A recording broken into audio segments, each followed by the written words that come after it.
दोस्तों, आज की कहानी है खुशी वहीं पर होती है जहां मन प्रसन्न हो। तो चलिए कहानी शुरू करते हैं। एक बुढ़िया थी जिसके एक पुत्र था। दोनों ही निर्धन थे और बहुत ही कठिनाइयों से जीवन व्यतीत करते थे। एक दिन बुढ़िया के पुत्र ने अपनी माता से कहा कि यहाँ पर तो मेरे लिए कोई काम नहीं है, आप मुझे अनुमति दीजिए ताकि मैं किसी दूसरे नगर जाऊं और हो सकता है कि वहाँ पर मुझे कोई काम मिल जाए और मैं पैसा कमाकर वापस आऊं। बूढ़ी माँ ने अपने बेटे को एक सिक्का दिया और थोड़ी सी रोटी भी यात्रा मार्ग के लिए दे दी। इसके बाद उसने अपने पुत्र को विदा किया। बुढ़िया का बेटा चलते चलते एक बाजार पहुंचा। वहाँ पर उसने एक बूढ़े भिखारी को देखा। वह चिल्ला चिल्ला कर कह रहा था कि है कोई जो मेरे जीवन के अनुभव को एक सिक्के में खरीदे।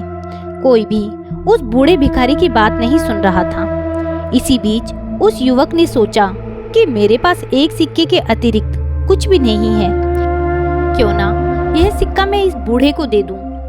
उसने यह सोचते हुए कि आजीविका का प्रबंध करने वाला तो ईश्वर है, वह सिक्का बूढ़े को दे दिया।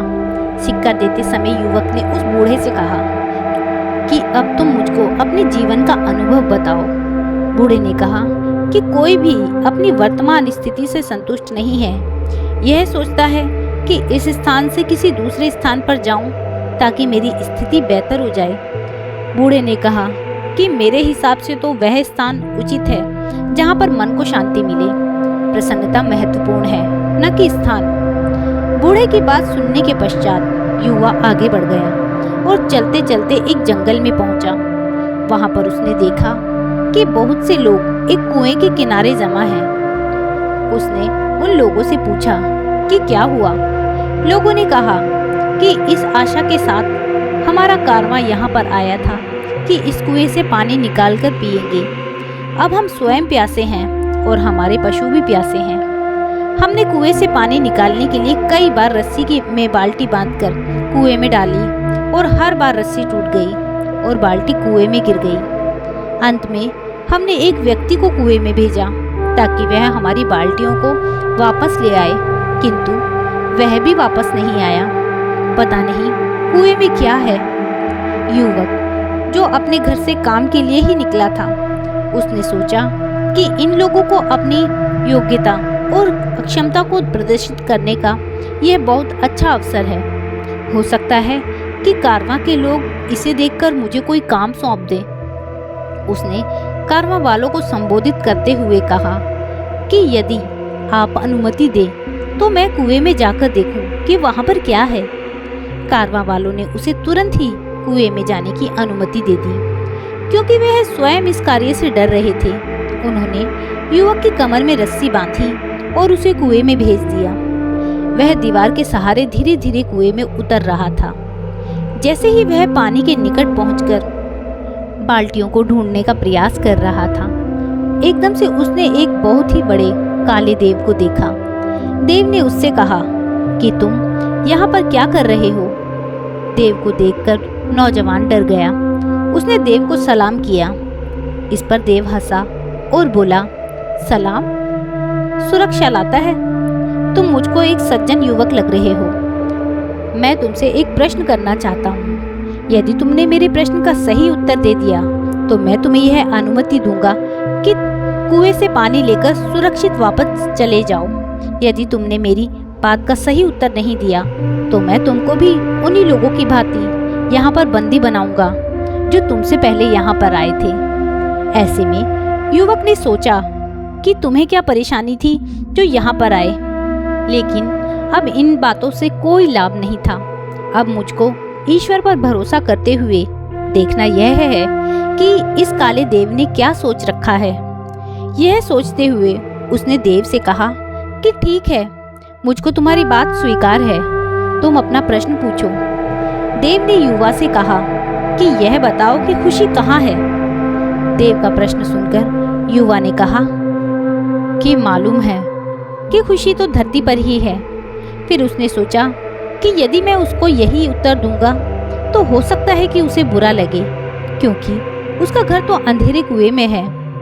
अभी वह यह सोच ही रहा था कि युवक को बूढ़े फकीर की बात याद आई। बूढ़े की बात जैसे ही उसके मन में आई, वह बहुत प्रसन्न हुआ। इसके बाद उसने देव से कहा कि जानते हो खुशी कहाँ है? जहाँ पर मन प्रसन्न है वहीं पर खुशी है। उसकी बात सुनकर देव बहुत प्रसन्न हुआ। उसने कहा कि तुम्हारी बातों से पता चलता है कि तुम बहुत समझदार और अनुभवी हो।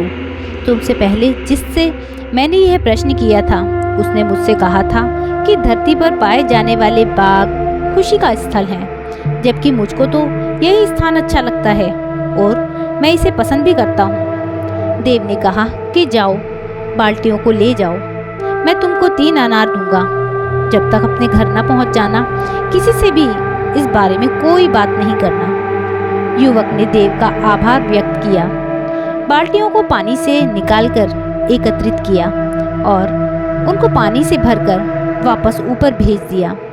उसके बाद वह भी कुएं से सुरक्षित वापस निकल आया। बाहर आने के बाद उसने देव की कहानी कारवां वालों को सुनाई, किंतु अनार के बारे में उसने उनसे कुछ भी नहीं कहा। कारवां वालों से ने उसका आभार व्यक्त किया। फिर युवक कारवां के साथ अपने नगर वापस आ गया। जब वह अपने नगर पहुंचा तो कारवां वालों ने उसे एक गाय और एक भेड़ उपहार स्वरूप दी। उन्होंने कहा कि हम कुछ समय तक तुम्हारे नगर में रहेंगे।